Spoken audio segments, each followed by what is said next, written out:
First frost of the year. And what have you guys discovered? A yummy snack. Dandelion leaves, when they're frosted, are ugly like a chip. Wow. They're crispy. I figured out that you can get all the frost off of the grass. Oh, The more frosty the dandelion is, neat. That is so magical. the more frosty the dandelion is, the more chip-like it is.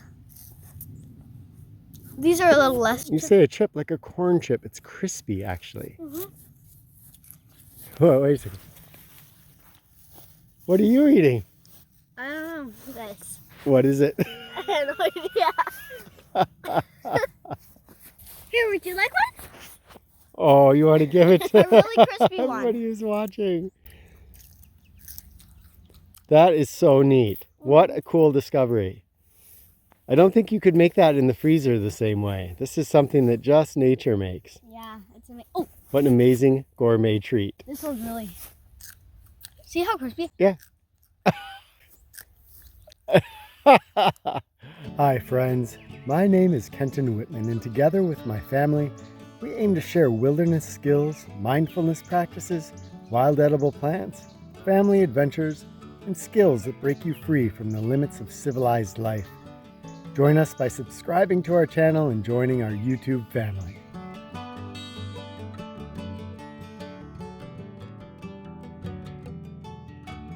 Hello friends. Well, you probably know or yourself have invested in something like cryptocurrency or gold. And the rationale here is that if our culture or society should collapse in some way, that perhaps there are currencies that are more valuable than the American dollar. And B, that even if things go on along as they do, that there's an added measure of security in some of these other currencies, that maybe our culture stays there, but the United States dollar has its own fall. And wouldn't it make sense to be investing in some other currencies? And yes, maybe there's some good rationales there. But I'm going to submit that there is a currency that is way more valuable than crypto, way more valuable than gold. And that currency is each other. The fact is that all of our currencies are currencies. We have that word fiat, and not based on anything real, but even something like gold is not a super valuable metal. It's used in electronics and such, but if we had a full collapse, you're going to be probably much more interested in steel than gold, and you're certainly going to be more interested in food than gold. We can't eat gold. It is soft enough that we can make it into jewelry and things, and again, it has electronic applications and stuff in our modern age, but otherwise it's pretty much decorative. Crypto doesn't take much to realize that if our electrical grid collapses, it's going to be pretty hard to access your Bitcoin. But collapse or no collapse, the value of friendships and, in a larger sense, community, that has a true and lasting value. And this is a value that is valuable in good times and in bad. Imagine the people around you. You have a friend maybe who's a doctor, and you have a friend who is a car mechanic, and you have a friend that's really good at math. These are people that you can call upon when your car is broken, when your math homework is completely confounding your brain, when you're not feeling too well. And when we have this circle of friends, these are tangible, real-world, valuable things that don't need the mediator of currency. We've learned in our culture, of course, if here's a a good or a result, and here's the other thing. We need a currency in between them. Now, I have a friend who is a retired ER doctor, and he calls himself, he harkens back to the Holy Mercenaries. If you're not familiar with that in history, and I'm not exactly sure when it was, these were a group of doctors who said, we have been richly rewarded for our service to humankind. It's our turn to give back. And they would start to give out their medical treatments, and they would not even take donations. They would not accept any kind of currency in return. They just gave. And this country doc is doing that. So out there, and if someone in his community needs a hand and he does not accept any kind of a currency in exchange. So here's the person, here's the skill that he has, no mediation, no necessity for a currency in between. And what does that do? What that does is it creates and fosters a sense of connection and community that is not monetary based. So, do we want to give back to him in other ways? Do we want to support his family? Do we want to be there for him as a friend? You bet. All kinds of people around him do. He's providing this service without asking anything in return. And what that does is it naturally creates in people the desire to give back. Not in exchange. He's giving, and then you want to give. You're inspired by him. It's very different than, I will give you my service if you give me something. This happens all over the place out in the community that we're in here. We are immersed in a community of this giving. And it's difficult to understand from our current cultural perspective, again, because we always have money as a mediator in between. But my friend Todd grows greens through the winter. He does all the work. He will gladly accept if someone wants to come and help, but he does all the work of going into the hoop house that I showed you last year in a video and growing these greens. And then he freely gives them out to people in the community. No mediation of money in between. We bake, well, thanks to our friend who taught us how, we bake a pretty mean sourdough bread at this point. And often we give some to our neighbor, his family. And it's not because he gives us the greens, or he does that. It's just out of the spirit of mutual giving. When we start to foster this kind of friendships that do not have that mediation of money in between, it creates a very different feeling. And it creates a feeling where you're gonna have each other's backs. You're gonna look out for each other. You're gonna be there for each other. And you know that you're not gonna be abandoned if, for whatever reason, you are not able to give back. This might be, in today's world, we may be really hard up for money and we can't give back that way. It might be that we're injured or sick and we can't give back for a while. When you have friendships, that enduring connection of giving back and forth, then it's okay. People will be there for you.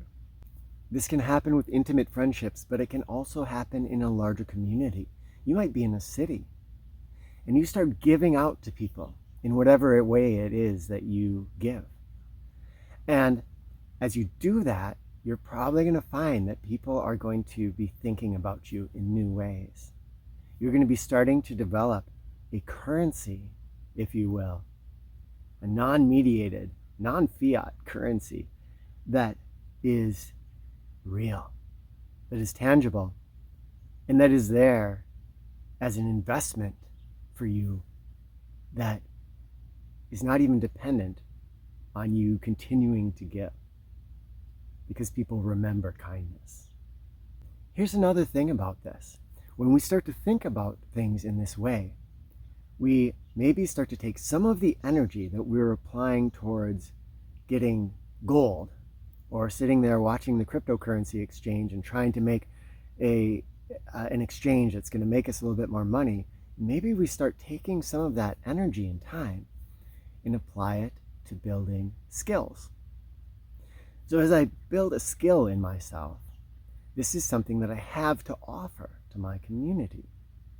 If I am going and taking EMT courses, I'm learning medical skills that I can give and share with my community.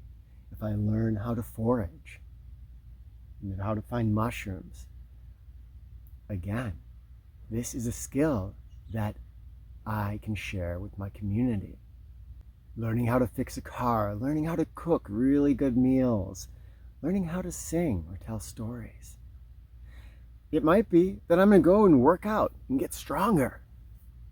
And this is also something I can give to my community, because there's going to be times for sure, out here in the country quite often, when people need a strong back and a strong hand to help out with moving something around.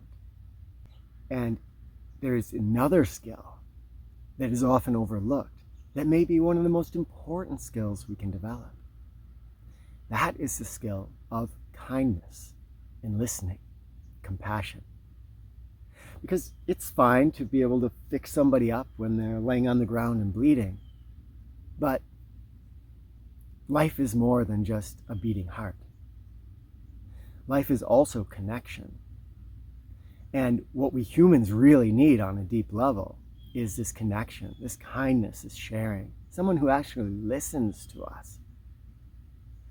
I will tell you, if you develop the skill of listening, of sitting quietly and giving your full attention to another human being when they're talking, you are going to be developing a skill that is exceedingly valuable and exceedingly rare.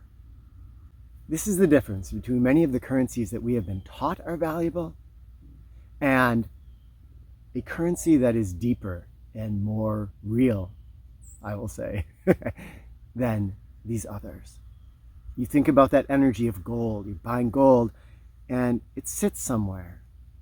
You don't even usually take the gold out and spend it. We're just saving it and kind of hoarding it up. It's an energy that just sits there for maybe someday. But when you develop a skill, or you go out and you give kindness, or you cook a meal for your neighbor, that is a currency you're using right now. It's something that's adding to your life, adding to the lives of those around you in this moment. It's not sitting in a drawer for a maybe someday. It's right now. And it's tomorrow. And it's the next day. You're going to be giving these skills. You're going to be receiving these wonderful things because you're starting to put energy more towards the currency of friendship, the currency of community. Of course, I'm not saying to not do anything with your other currencies. Those are fine. Those things can do a lot of good too. That money is an energy that can be used for really good things. But if it's just sitting there hoarding, that's maybe different than if it's actively being used to enrich the lives of the people around you, of those you love most, of your friends. So this is an encouragement today to, if you are hoarding currencies, to think, are there ways that energy I'm taking and putting towards the hoarding of currencies, could I take even a small percentage of that energy? I'm not even saying the money. That's too hard for a lot of us to take money out of those places. But take that energy, just 10 or 20% of that energy I would have used, and use it to directly help somebody out today, to do something kind and beautiful and loving. We can do both. That's what I was hoping to share today, and I would love to hear from you. What currency right now in your life you are building up? And I'm especially interested to hear about currencies that have to do with skills, or with sharing, or listening, or building community or friendship. Also share, if you would, some examples of how this works. Where are there times when you've been in a rough place, and it's because of the friendships or community that you fostered that you were brought to a better place. So much love to all of you. As we, each of us as individuals, make ourselves a little bit more loving, a little bit more connected, well, we make the world a little bit more loving, a little bit more connected. So let's do this all together. Love to you all. Cannot wait to see what you have to say in the comments.